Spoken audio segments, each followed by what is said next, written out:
Unless you've been living in a cave the past 2 weeks, you're probably very aware that Ken Roczen crashed in dramatic fashion round 14 of Supercross in Nashville when his rear shock exploded, sending him bucking wildly through the whoops.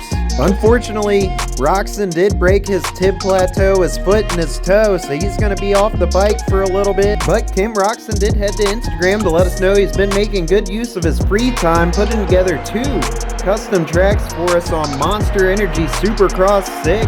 I've needed a good reason to hop back on Supercross 6, and Ken Roczen putting together some custom tracks for us was the perfect reason to get back on the sticks. I'll tell you one thing, them tough blocks are blue. You already know I had to load in as Ken Roczen. Sucks he's on the Honda, but it's got to be cool to be a playable character in a video game. And as we get started here, I gotta say I hate it for Ken Roczen that it happened to him on the Suzuki with the major rear shock fail. I mean, that's aftermarket shock. People love to clown Suzuki. I don't think it's fair. The reputation Suzuki gets. I mean, sure, they haven't updated the bike since 2018. At the same time, Ken Roczen seems like he was real competitive on that machine, and it was just unfortunate to see him go down. But Supercross really is a war of attrition. You have to finish the season if you want to finish well in points. And as we're spinning our first lap around this first custom track by Ken Roczen on the game, I go ahead and say I don't think these tracks are very good. I do really like this rhythm section here with the step on the table, on the table, on the table, off the table. Other than that, though, the spacing on most of this stuff, not very good. Nonetheless, it is very cool that Ken Roczen not only went on the game and made some custom tracks, also that he told us about it. I will say, back in the heyday of the Supercross video game series, it was pretty well known. There was a large handful of actual pro AMA riders playing the game. Matt Burkeen had the opportunity to play with him a couple of times. Obviously one of my favorite YouTubers and a absolute wizard on the two-stroke in real life. Josh Hill, one of actually the premier custom track builders on this game, his gamer tag Hildo. Be sure to go look out for some of his custom tracks. They're actually very difficult, but really good.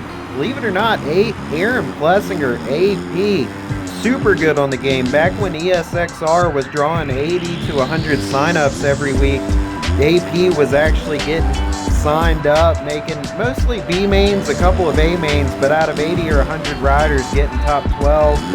Yeah, he was very fast on the game. We also played a couple of times with the 7 Deuce Adam Intignap. I was really hyped. I did finally hit that rhythm section right there pretty good, but I think we're going to go ahead and switch over to the second of 2 tracks.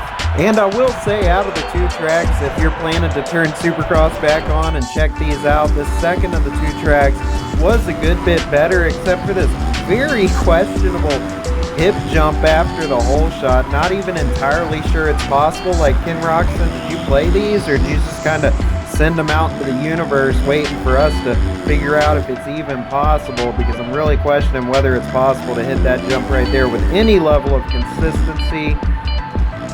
Either way, though, really solid excuse to hop back on Supercross 6, and I think it is very cool when these pros interact with their fans.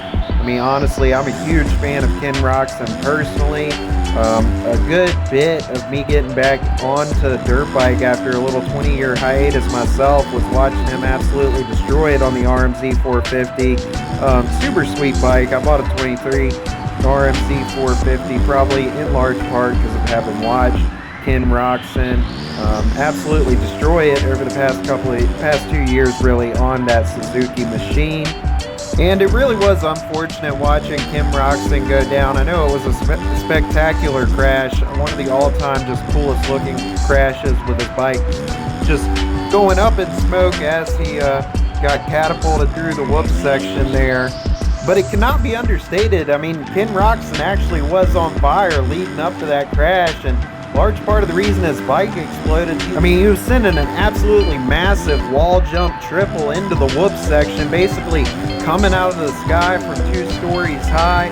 On lap 2 of the very race where he had crashed out, he actually took second from Jet Lawrence, and he was chasing the leader Eli Tomac over the course of the next seven laps, right up until his rear shock did explode. Some good news for Ken Roczen, though, is that he's relatively safe in his bid to remain in the top 20 in combined Super Motocross points with a gap of 184 points over 21st in the standings. Of course, the top 20 in points automatically qualify for the main events in the 3-round SMX World Championship playoffs. So it's not a question of if we'll see Ken Roczen again this season, just when. I really appreciate y'all tuning in for this video. If you made it this far, run to the comments. Let me know what you think about this track. And if you got any ideas for some more videos for me, always love to hear that. I'm a man of the people. I appreciate y'all, and I look forward to catching y'all on the next one very soon. Until then, peace, y'all.